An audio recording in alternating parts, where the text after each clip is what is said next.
कहानी की शुरुआत होती है साइबेरिया के एक कैंप में, जहां सैकड़ों जर्मन लोगों को बंदी बनाकर रखा गया था। हालांकि वहां सुरक्षा के लिए कोई गार्ड्स नहीं थे, पर फिर भी कोई यहां से भागने की जुर्रत नहीं करता था। असल में अगर कोई भाग भी निकला तो वो आर्कटिक सर्कल की हड्डियां जमा देने वाली ठंड में कुछ दिन से ज्यादा जिंदा नहीं रह पाएगा। पर वहां एक सिपाही था जो किसी भी तरह से छूट कर अपनी पत्नी और बेटी के पास वापस लौटना चाहता था। उसका नाम था क्लेमेंस फॉरेल और एक दिन उसे भागने का मौका मिल ही गया। रात को वो चुपके से कोयले की गाड़ी में चढ़ गया और जब गाड़ी चली तो वो सितारों से भरा आसमान देखकर बेहद खुश हुआ। पर अचानक गाड़ी बीच में ही रुक गई और क्लेमेंस ने चुपके से बाहर निकलकर देखा, पर तभी एक सोवियत सिपाही ने उसे देख लिया और उसे पकड़कर एक सीवर में कैद कर दिया गया। ऊपर से जोरदार बरसात शुरू हो गई, पर इसके बावजूद भी क्लेमेंस पूरे 3 दिन तक बिना खाए पिए वहीं डटा रहा। इसके बाद जेल के वार्डन ने उसे रिहा करके कहा कि तुम्हारे साथी तुम्हारा इंतजार कर रहे हैं। आखिरकार जब क्लेमेंस सुरंग में पहुंचा तो उसने देखा कि उसके साथी बहुत गुस्से में थे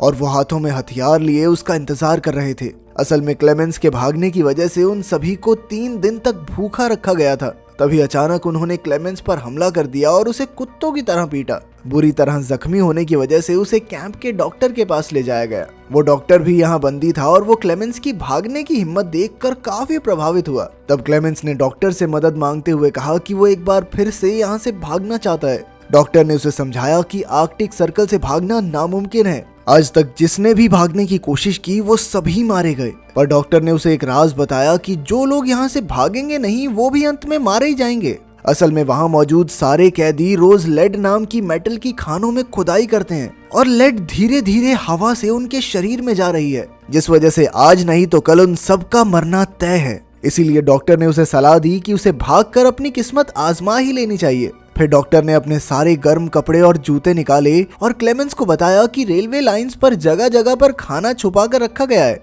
ऊपर से उसने क्लेमेंस को एक बंदूक भी दी। असल में डॉक्टर ने ये सारी तैयारियां खुद भागने के लिए की थी, मगर 1 महीने पहले उसे पता चला कि उसे कैंसर है और अगर वो भाग भी गया तो 1 महीने से ज्यादा जीने वाला नहीं है। खैर डॉक्टर ने क्लेमेंस को अपना लंच बॉक्स देकर कहा कि अगर तुम सफल हो जाओ तो मेरे परिवार को मेरी मौत की खबर दे देना। इसके बाद क्लेमेंस रात को एक बार फिर से भाग निकला। अगली सुबह वार्डन को खबर मिली कि क्लेमेंस भाग गया है तो वो डॉक्टर से पूछताछ करने आया, मगर तब तक डॉक्टर अपनी जान कुर्बान कर चुका था। उधर क्लेमेंस पूरे जोश के साथ बर्फ और तेज हवा का सामना करते हुए आगे बढ़ रहा था। इधर वार्डन ने क्लेमेंस को ढूंढने के लिए कई फौजियों को ढूंढा, लेकिन कई दिन तक ढूंढने के बाद भी उन्हें क्लेमेंस का कोई सुराग नहीं मिला। सबको लगा कि वो बर्फ में जमकर मर गया होगा, पर वार्डन को यकीन था कि वो जिंदा है, इसलिए उसने तलाश जारी रखने का हुक्म दिया। भागने के 9 दिन बाद क्लेमेंस को अचानक अपने पीछे स्लेज भागता हुआ दिखाई दिया। क्लेमेंस भी तुरंत भागने लगा, पर जल्द ही स्लेज उस तक पहुंच गया और क्लेमेंस को रौंदता हुआ निकल गया। अचानक क्लेमेंस की आंख खुली तो उसने देखा कि वो तो एकदम ठीक ठाक था।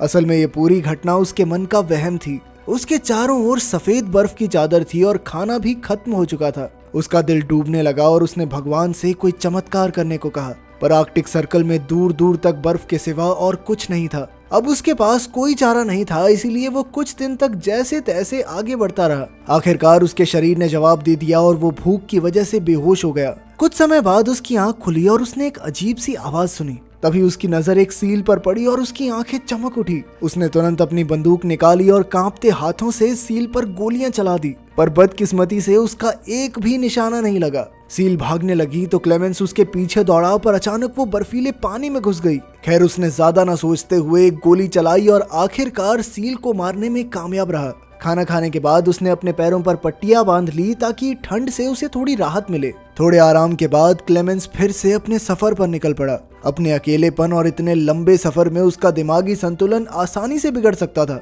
इसीलिए वो लगातार खुद से बातचीत करता रहा। साथ ही वो थोड़ा चलने के बाद कंपास से अपनी दिशा देखता था ताकि वो यहाँ गुम ना हो जाए। इसी तरह कई दिन चलने के बाद उसे बर्फ के बीचों बीच एक पेड़ दिखाई दिया। उसे देखकर क्लेमेंस खुशी से पागल हो गया और भागकर उसने पेड़ को गले लगा लिया। असल में इस पेड़ का मतलब था कि 2 महीने तक लगातार चलने के बाद आखिरकार वो आर्कटिक सर्कल से बाहर आ गया था। दूसरी ओर जेल के वार्डन ने अब भी हार नहीं मानी और 500 किलोमीटर के एरिया की तलाशी लेने का हुक्म दिया। उधर क्लेमेंस जंगल तक पहुंच गया था, पर अचानक वहां बर्फीला तूफान शुरू हो गया। ये तूफान इतना भयानक था कि बड़े बड़े पेड़ भी उखड़ कर गिर गए थे। जैसे ही क्लेमेंस उठा तो अचानक एक बड़ा सा पेड़ उसके ऊपर गिर पड़ा। खुशकिस्मती से सैम जॉन और मैटन नाम के दो आदमी जो वहाँ सोने की खोज में आए थे, उन्होंने क्लेमेंस की जान बचाई और फिर वो तीनों इकट्ठे आगे बढ़ने लगे। धीरे धीरे मौसम ठीक होने लगा और उन तीनों ने जुगाड़ से कश्ती बनाकर नदी पार करने का फैसला किया।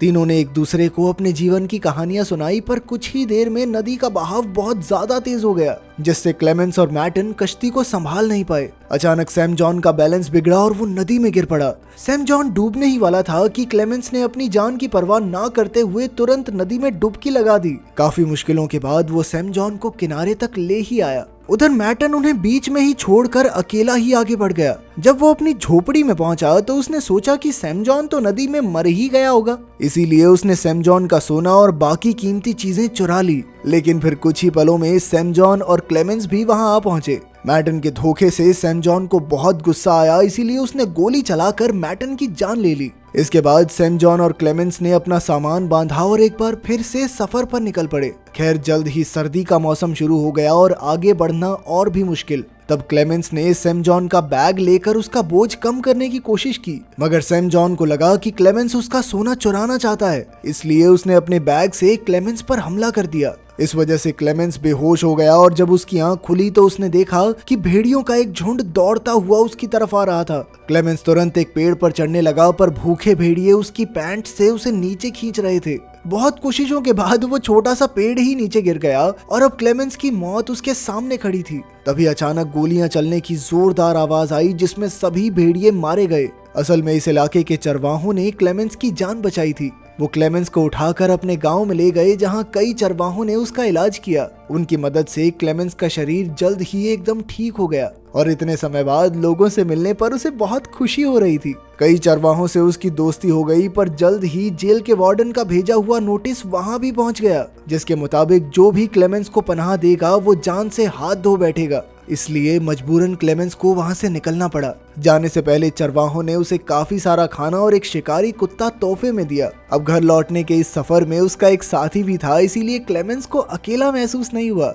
इसी तरह वो दोनों लगभग 1 साल तक आगे बढ़ते रहे। एक दिन वो एक लकड़ी की मिल के पास पहुंचे, जहां क्लेमेंस का कुत्ता खाने की खोज में भागा, पर कुछ कर्मचारियों ने उसे भगा दिया। तब क्लेमेंस आगे आया तो कर्मचारियों ने उसे पहचान लिया और फिर मिल के मालिक ने उसे खाना खिलाया। इसके बाद उन्होंने क्लेमेंस को जर्मनी की ट्रेन पर बैठा दिया। अब वो जल्द ही घर पहुंचने वाला था, इसलिए क्लेमेंस के चेहरे पर बड़ी सी मुस्कान थी, मगर वो ये नहीं जानता था कि मिल के मालिक ने उसकी खबर पुलिस को दे दी थी और जेल वार्डन अपने सिपाहियों के साथ ट्रेन स्टेशन पर उसका इंतजार कर रहा था। खुशकिस्मती से क्लेमेंस ने पहले ही सिपाहियों को स्टेशन पर देख लिया, इसीलिए वो मौका देखकर भाग निकला, मगर फिर कुछ ही पलों में जेल के वार्डन ने उसे रंगे हाथों पकड़ लिया। अब क्लेमेंस की सारी उम्मीदें खत्म हो चुकी थी, पर अचानक क्लेमेंस के शिकारी कुत्ते ने वार्डन पर हमला करके उसे बुरी तरह काट लिया। अपने कुत्ते की वफादारी की बदौलत क्लेमेंस को भागने का एक और मौका मिल गया, पर तभी उसे गोलियों की आवाज सुनाई दी और वो समझ गया कि वार्डन ने उसके कुत्ते को मार दिया है।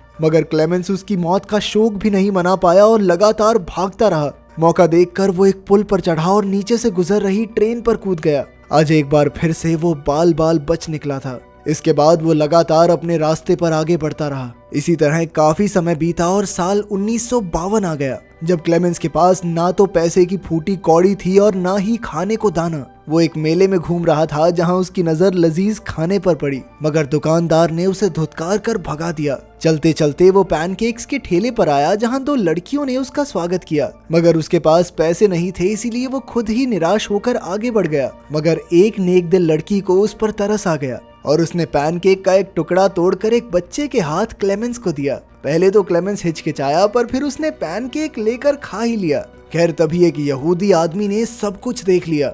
इधर क्लेमेंस चलते चलते एक चर्च में पहुंचा और उसने हाथ जोड़कर भगवान से प्रार्थना की। वो यहूदी आदमी भी उसके पीछे पीछे यहाँ तक आ पहुंचा, पर उसने क्लेमेंस को पुलिस के हवाले नहीं किया। असल में वो भी कुछ समय पहले एक वॉर प्रिजनर रह चुका था, इसीलिए वो क्लेमेंस की हालत समझ सकता था। वो क्लेमेंस को अपने घर ले आया, जहां क्लेमेंस नहा धोकर अपने पुराने रूप में वापस आ गया। यहूदी आदमी ने उसे एक पासपोर्ट और कुछ कागज भी दिए, जिससे क्लेमेंस का दिल भर आया। आखिरकार पासपोर्ट लेकर क्लेमेंस सोवियत सरहद के पार पहुंच गया और फिर थोड़ी पूछताछ के बाद उसे जाने दिया गया। क्लेमेंस को इतनी खुशी हुई कि उसे जानबूझकर अपनी हंसी रोकनी पड़ी। आखिरकार अब वो आजाद हो ही गया था, मगर जैसे ही वो सुआ पुल के बीच पहुंचा तो उसके चेहरे पर चमचमाती रोशनी आई और तभी उसके सामने जेल का वार्डन आ गया। उसे देखकर क्लेमेंस के होश उड़ गए और उसने पीछे मुड़कर देखा कि वो अब भी सोवियत जमीन पर ही था, जिसका मतलब ये था कि वार्डन अब भी उसे गिरफ्तार कर सकता है। अब क्लेमेंस का दिल डूब गया क्योंकि उसकी इतने सालों की कड़ी मेहनत के बाद अब आजाद होने की चाहत मिट्टी में मिल रही थी।